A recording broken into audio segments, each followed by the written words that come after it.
Why did he think he could get away with it this time? This is not new for the Russians. They've done this for a long time across Europe, but it was much more engaging this time in our election. Why now? Mr. Watson.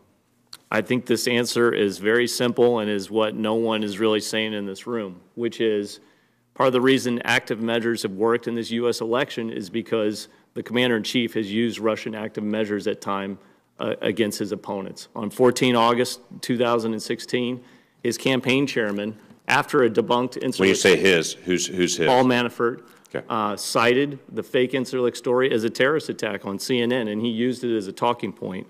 On 11 October, President Trump stood on a stage and cited what appears to be a fake news story from Sputnik News that disappeared from the internet. He denies the intel from the United States about Russia. He claimed that the election could be rigged. That was the #1 theme pushed by RT, Sputnik News, white outlets all the way up until the election.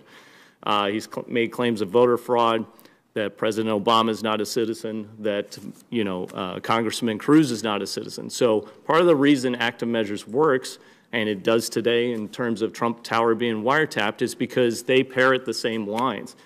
So Putin is correct. He can say that he's not influencing anything because he's just putting out his stance.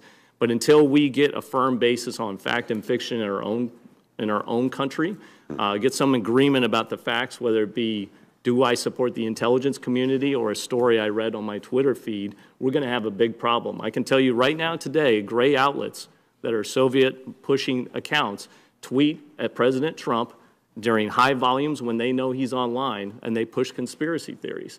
So if he is to click on one of those or cite one of those, it just proves Putin correct.